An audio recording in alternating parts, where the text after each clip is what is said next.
qu'on va faire aujourd'hui, je vais directement aller chercher sur la bibliothèque le volume 4 de Copra. On va commencer à en parler donc juste ensemble. Il suffit juste de le retirer, le voilà.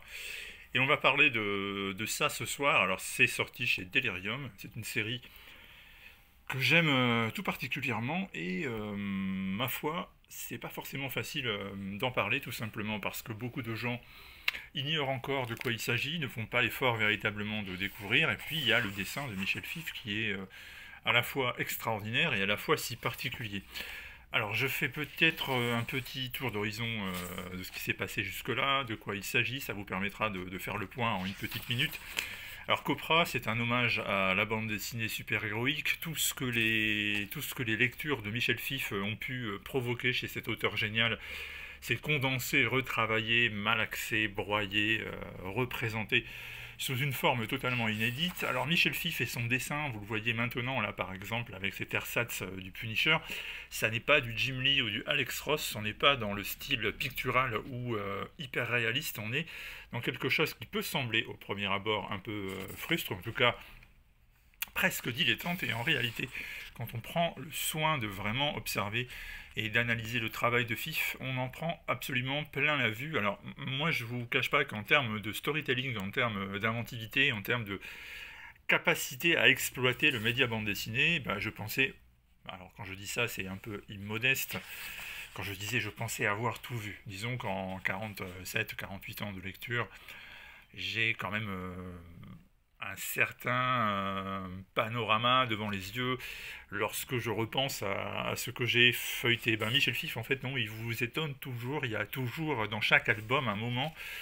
comme là par exemple, la manière qu'il a d'orchestrer les courses-poursuites.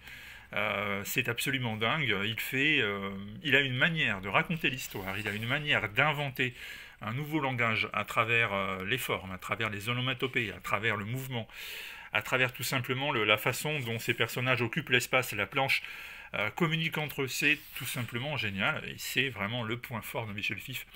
On en prend tout simplement plein les yeux à chaque fois, mais pas dans le sens où on est impressionné par la maîtrise du dessin, la maîtrise technique, mais dans la façon dont il est capable de conter une histoire et d'employer le dessin pour la faire avancer et pour la rendre passionnante, intéressante, pour la développer. C'est absolument sidérant et c'est ce que j'aime vraiment chez lui, sachant que dans ce quatrième volume, ben, on assiste un peu à une sorte de règlement de compte, avec notamment deux personnages que sont Boomer et Lloyd, le premier cité qui est responsable de la mort du fils du second. Forcément, ça devait tôt ou tard se terminer en un règlement de compte absolument impitoyable. Alors Boomer en plus fait partie d'une bande qui n'est pas sans évoquer les Lascars de Flash.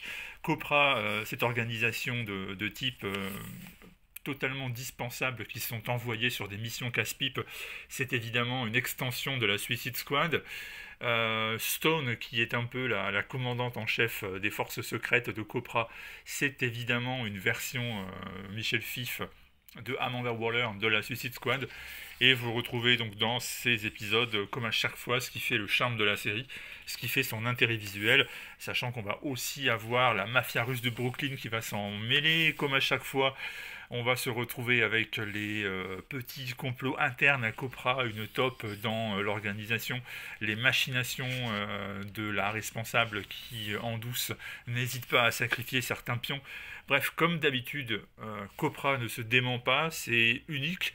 Et c'est même bien d'ailleurs là le problème, parce qu'à chaque fois on se retrouve à devoir expliquer et commenter quelque chose qui se passe d'explications et de commentaires, parce que, je répète, c'est tellement singulier, ça ressemble tellement à peu de choses auparavant, que c'est quand même difficile, si ce n'est que de répéter encore une fois que tout ça part de l'amour de Michel Fif pour les comic books, pour les super-héros, que c'est son hommage personnel, et qu'on a bien de la chance qu'il ait décidé de nous offrir cet hommage sous forme de série, avec ce Copra chez Delirium. Alors j'insiste beaucoup sur Copra parce que j'adore la série et parce qu'il faut vraiment en parler, la promouvoir. Vous n'êtes pas sans savoir que même les distributeurs, même les comic shops, même les libraires ne sont pas extrêmement motivés à l'idée de proposer ce genre de produit.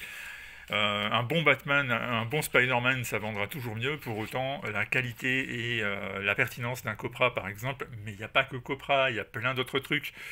Je vous en parlerai dans les prochains jours, vous verrez, fait que Moi, je pense qu'il faut vraiment défendre ce genre de titre le plus possible. Alors, c'est pas notre petite vidéo qui va changer la vie de Copra, on est bien d'accord, mais si ça peut faire naître une ou deux vocations, eh bien n'hésitez pas, jetez-vous dessus, allez au moins vérifier ce que c'est, feuilletez-le, vous verrez, vous en prendrez peut-être plein les yeux comme moi ça a été mon cas, et je suis dorénavant fan de Copra et de Michel Fif. A bientôt.